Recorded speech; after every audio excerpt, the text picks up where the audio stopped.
Hey, what's up guys? Welcome back to the channel.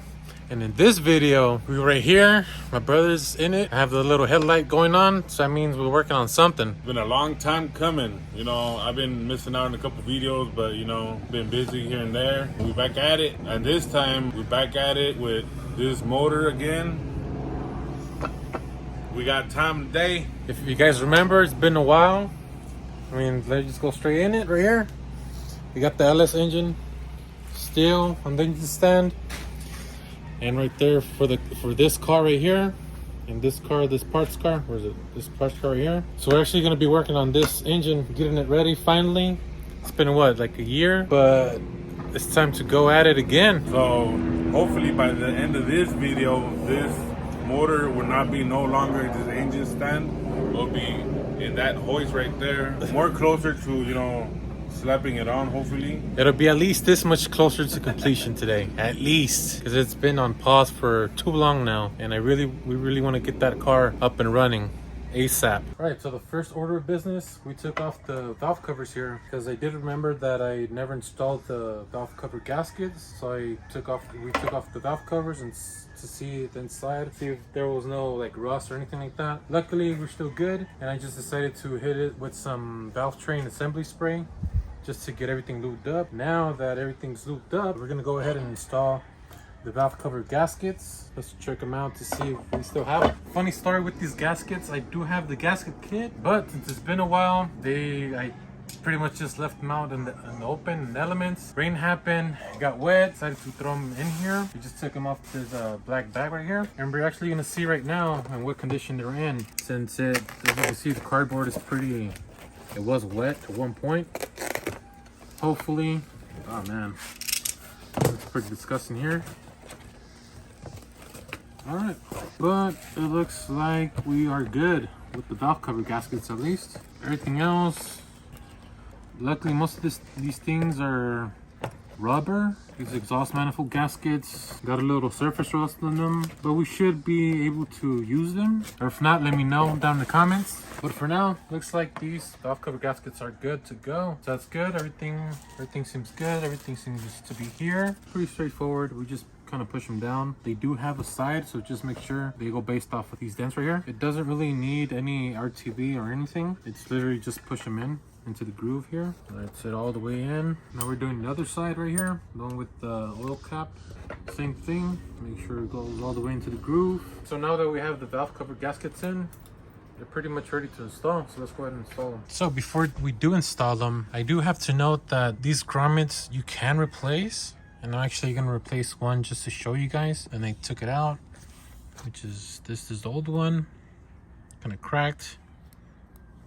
And I tried installing a new one, and it also cracked. Luckily I have 8, so I'm just gonna go ahead and try to install one of these, a new one in here, just to kind of show you guys how to, I guess, install them. But it is an option. It's not necessary to replace them unless, you know, they're really cracked and stuff and they're just not holding on to the valve cover anymore. Then you should probably replace them. For any other reason, it's not necessary. To replace this, or to install a new one, which I already took out, you pretty much just rip it out. Doesn't even matter. Install a new one, you pretty much just kind of like angle it in here and just pop it in there. If you must, use a little small screwdriver. It's kind of hard to record with one hand or do this, but let me go ahead and install it for you guys. And there you have it. The new one's installed. Just a little ridge there that kind of it's a little annoying, but you can work it up. Again, just angle it, use a little small screwdriver if you must have to. Try not to grab it from this head right here, because it does rip, just like the other new one ripped on me. You can see here, that one, this is a brand new one, and it ripped because I kind of grabbed it from here and just tried pulling it up. I didn't really like that, so don't do that. But anyway, this one's installed. All you have to do now is just pretty much drop it in like so, and pretty much just push the rubber in so you can catch onto the valve cover. Okay, so with the new grommet installed, as you can see, this one's new, the other ones are old. I'll just leave the old ones, it doesn't matter. Again, this is optional. Once you have the grommet installed into the bolt piece, to install it, the easiest way I found is just to go ahead and put it in, then just go ahead and grab the stem here and just pull it in. Pretty much just do a little dance here with this. That way it sits, it jumps over the ridge that it has. Now it's on there, so we're good to go. Again, I won't be installing the new ones for all of them. Just wanted to show you guys. You had to install them. There you go. Now that we have the valve covers on, we do have the torque specs for it, just in case you do want them and you want to go by the buck and all that stuff. And it is 106 inch-pounds, not foot-pounds, inch-pounds. So let's go ahead and tighten them up real quick. It's going in the hoist, boys. So yeah, now the valve covers all in, and you know, since it's been a while we haven't worked on this, we did lose majority of bolts here, like the valley cover bolts. We're missing some sensors in here, you know, starter, alternator, all that good shit. Back to square one. God damn it, it is what it is. And we were just thinking right now, also the front accessories, like the pulleys and all that, like, yeah, we're fucked. We're gonna have to reorder all that. Well, we never ordered it, but what it came with, no biggie though. The plan is right now, we're gonna put the motor on the hoist. That way, it'll be easier for us to finish bolting on the back part of the engine. That way, we also put in the clutch and all that other good stuff that's right there. That needs to go back here. Finally, we got the engine out of jack stand, cherry picker here. Next up, we're gonna make sure that this back plate is torqued to spec, and the torque is 18 foot-pounds. This one is foot-pounds. We're gonna go ahead and double check these to make sure everything's on. Now that we have the engine on cherry picker, we're actually installing a pilot bushing here, which you can see, which is this brass piece here. What this does and why we have to force it in there is because of the transmission that we're gonna use with this bushing here pretty much closes the gap. Because if we don't use this pilot bushing here, the transmission is just gonna, the shaft is not gonna sit in it. It's just gonna pretty much play around in here because this hole is a lot bigger than the transmission. So this pilot bushing here is taking up that space. So once we install the transmission, it goes right into it, and it's not moving around. It's not dancing around in there. For that, we're pretty much going to town in this. Pretty much having this bearing puller or pusher. I'm not really sure what this is. Any means necessary to put that in all the way in. We could have probably frozen it to make it a lot easier on us, but I guess we like doing things the hard way around here. So the rubber mullet wasn't doing the job. We're gonna take out the baby marro. So it is in. I don't know if you guys can see right here. Esta cosa. So it hit all the way inside. You see a little groove right here, all the way in. So what he was referring to earlier, you have to go in and sit in here. So that piece we just put in goes right here. So earlier on the day, we cleaned out the garage and found like a little bit over half bucket of tools laying around the garage and out here. So we put everything together. Bad thing is that they're a little rusted, but you know, hopefully some vinegar, maybe some salt will solve it. You can see the little rust in there. You show you guys a little bit, some. And over here we have going on, so that little, what pilot bearing is called? Pilot bushing.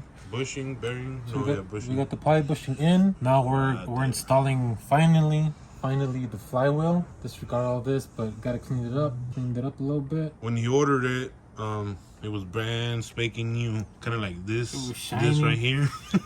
Yeah, it was all like this. But since, you know, like cuidados, and it was out here for like probably a year throughout the rain, sun. Let me learn. Hot and cold. It got wet. It started some surface rust and stuff, so I had to clean it. It looked pretty bad, but it does have some pitting a little bit, but it's not that bad, honestly.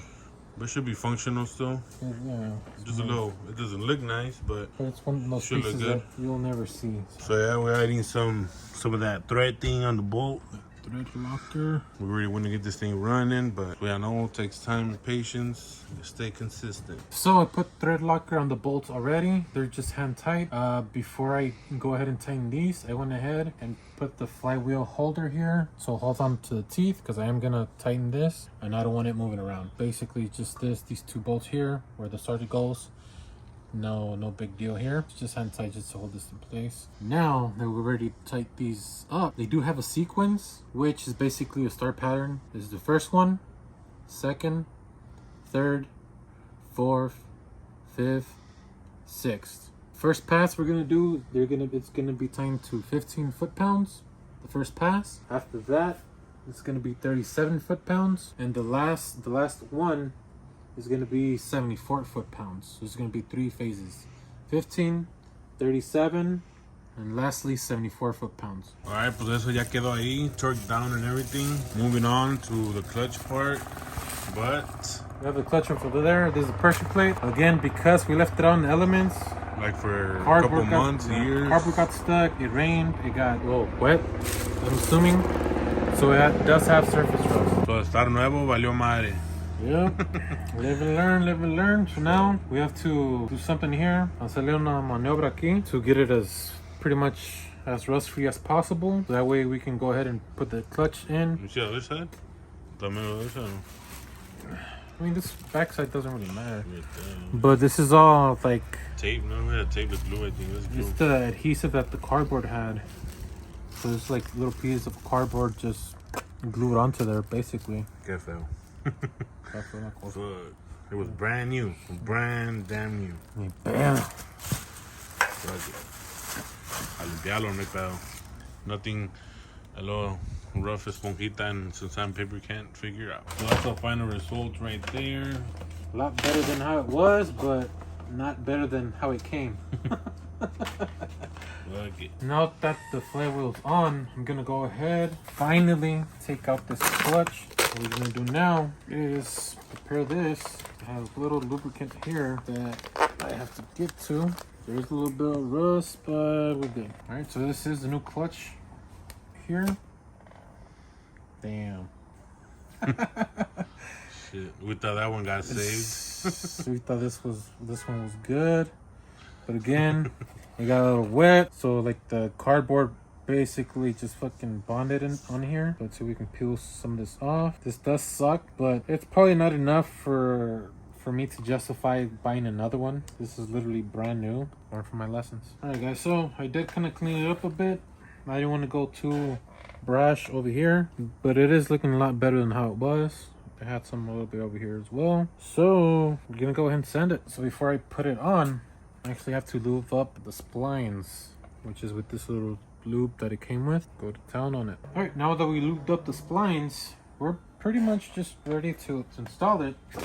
Pretty much just put it here. It does come with a alignment tool here. So all it really is install this alignment tool. As you can see, it goes through. Just line it up to the pilot bearing there, the pilot bushing, I mean. Oh, that's pretty much it. Push it in. Bam. There you go. Nuts ready for pressure plate, which is that one over there. But I think I messed up. I should have waited to use the lube for once I'm ready to actually install the transmission onto the engine here. But I mean, we'll still have some, not much left, but we can still use this one. All right, so we have the pressure plate here. We have to make sure that the dowel pins align with these, because it does have two dowel pins on top and bottom over here. So pretty much just make sure we line it up to the dowel pins right there. And we gotta check the bottom one as well. There you go. It's in. It's in. Now we're gonna go ahead and start installing. Don't forget to put thread locker here. I'm just gonna go ahead and put this one on in particular just to hold it in place. The kit did come with the clutch bolts here, luckily, because I seem to have lost everything else. But I'm gonna go ahead and put thread locker on here and put them in hand tight, and we'll figure out the torque specs once I put them in. So finally we have the bolts in with the thread locker. They're hand tightened. Instructions called for 50 foot-pounds. I mean, that's what it costs. That's what it's gonna get. We're gonna torque these down on the start pattern, which is 1, 2, 3, 4, 5, and 6. So again, 50 foot-pounds. Now that we finally after a year, maybe a year and a half or so of this engine just sitting in the garage collecting dust, we finally managed to put the clutch in, finally. But now that we have the clutch in and you're thinking about the putting the transmission on, we do have to find the correct, we have some of the transmission bell housing bolts, but I don't believe we have all of them or the correct ones for some of them. So that's something we have to look up and pretty much do our homework again on. Yeah, so this is finally picking this back up, and now we just gotta find the puzzle pieces to all this, because it's been a while and shit get lost.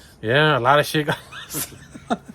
Well, that's a complete my bad on my part for sure. I just lost track of all this thing. But with that being said, make sure to smash the like button if you like these kinds of videos, swapping engines that don't belong anywhere near small cars, but we still do it. Try to make it happen. Comment down below to see if we're missing any piece or if you guys have any suggestions or advice. Subscribe for the future content. Make sure to follow us on IG, Los Meros Veras. Thank you for watching. That being said, see you guys next time. Peace.